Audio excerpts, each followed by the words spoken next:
మహాలయ పక్షాలు ఎందుకు వచ్చాయో చెప్తారు ఈ పితృతిథులు. పితృతిథులు రావడానికి కారణంగా ఏమంటారంటే, కర్ణుడు శరీరం విడిచిపెట్టిన తరువాత స్వర్గలోకానికి వెళ్ళాడు. మరి యుద్ధంలో కదా మరణించాడు, వీరస్వర్గం, స్వర్గానికి వెళ్ళాడు. తీరా స్వర్గానికి వెళ్ళిన తర్వాత ఆయన బంగారం ఉంది, వెండి ఉంది, కిరీటాలు ఉన్నాయి, ముత్యాలు ఉన్నాయి, పగడాలు ఉన్నాయి, వజ్రాలు ఉన్నాయి, అన్నీ ఉన్నాయి, అన్నం నీళ్లు లేవు. ఆయన అన్నాడు, అదేమిటి అవి రెండు ఎందుకు లేవు అన్నాడు. నువ్వు అవి ఎప్పుడూ ఇవ్వలేదు ఎవరికి, కాబట్టి లేవన్నాడు. ఇవి ఇచ్చావు, ఉన్నాయి అనంతంగా. అంటే ఆయన అన్నాడు, నాకు చెయ్యడానికి ఎవడు లేడు. ఎందుకనంటే మహాభారత సంగ్రామంలో అందరూ చచ్చిపోయిన తర్వాత బ్రాహ్మణులు నించోబెట్టి కృష్ణ భగవానుడు పేర్లు చదివించాడు, ఒక్కొక్కరి పేరు చదివిస్తే నువ్వులు నీళ్లు విడిచిపెట్టారు. వాళ్ళు ఉత్తమ లోకములను పొందుగాక అని ధర్మోదకం, ఆ దాహం తీరడానికి నీళ్లు వదిలేరు. వదిలితే అందరి పేర్లు చదివితే ఒక్కొక్క పేరు చదివితే మావాడే అని ధృతరాష్ట్రుడు తెలివాడు, మావాడే అని ధర్మరాజు తెలివాడు. కర్ణుడు అన్నారు, మావాడు కాడన్నాడు ధృతరాష్ట్రుడు, మావాడు కాడన్నాడు ధర్మరాజు. నువ్వులు నీళ్ళకి నోచుకోనివాడు కర్ణుడు. అప్పుడు ఉండలేకపోయింది ఇంకా కుంతీదేవి, ఏడుస్తూ వచ్చి నిజం చెప్పింది. ఆయన నా పెద్ద కొడుకు ధర్మరాజా, నీ అన్నగారు నువ్వు విడిచిపెట్టాడు. ఆయన అన్నాడు, ఎంత తప్పు చేయించావమ్మా, పెద్దవాణ్ణి పడగొట్టించి సింహాసనం నాకు ఇప్పించావు.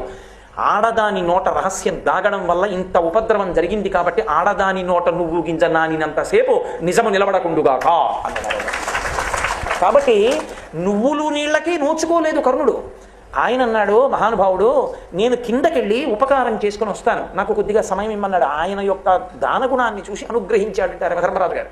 అప్పుడు కిందకు వచ్చి ఆయన ఒక 15 రోజుల పాటు ఉండి చలివేంద్రాలు పెట్టి, అన్నశాలలు పెట్టి, నీళ్ళు ఇచ్చి, అన్నం పెట్టి మళ్ళీ వెళ్ళిపోయాడు. వెళ్ళిపోయినప్పుడు యమధర్మరాజు గారు, నువ్వు ఇచ్చావు కాబట్టి ఇప్పుడు నీకు ఇస్తున్నాను అన్నాడు. అంటే ఆయన అన్నాడు, చేసుకోకుండా వెళ్ళిపోయిన వాడిని నేనే కాదు, చాలామంది ఉన్నారు ఈ లోకంలో, వాళ్ళందరూ కూడా వెళ్ళిపోయిన తర్వాత బాధపడాలిగా. అందుకని ఒక్క ఉపకారం చేయి. ఏ 15 రోజులు నేను శరీరం విడిచిపెట్టిన తర్వాత కూడా భూమండలం మీదకి వచ్చి ఉపకారం చేసుకున్నానో నాకు నేను, అలా ఈ పితృపక్షం అంతటి కాలంలో ఈ 15 రోజుల్లో ఏ తిథి నాడు ఏ బంధువులు శరీరాన్ని విడిచిపెట్టారో వాళ్ళ పేరు చెప్పి ఆ రోజున కొడుకులు కానీ మనవలు కానీ మునిమనవలు కానీ ఏదైనా ఒక ఉపకారం చేస్తే, ఒక దానం చేస్తే అది వాళ్ళ ఖాతాలో పడేటట్టుగా అనుగ్రహిస్తానన్నాడు. తల్లి కాని, తండ్రి కాని, పెదనాయన కాని, పినతండ్రి కాని, తాతగారు కాని, ముత్తాతగారు కాని పడిపోయిన తిథి తెలియకపోతే, అలా తెలియనప్పుడు మహళయపక్షం అమావాస్య నాడు పెట్టేసేయమంటారు. అందుకే దానికి మహళయామావాస్య అని పేరు. అసలు అమావాస్య నాడు మధ్యాహ్నం 12 గంటలకే పితృదేవతలు వచ్చి గుమ్మం ముందు నిలబడతారు నీళ్ళ కోసం.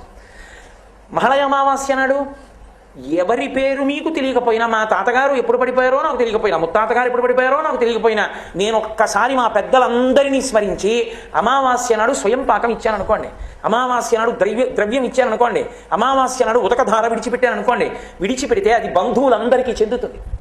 కాబట్టి ఉన్నవాళ్ళు వెళ్ళిపోయిన వాళ్ళకి ఉపకారం చెయ్యగలిగిన ఏకైక రోజు మహాలయ అమావాస్య. పితృపక్షంలో ఈ రోజు చెయ్యాలి.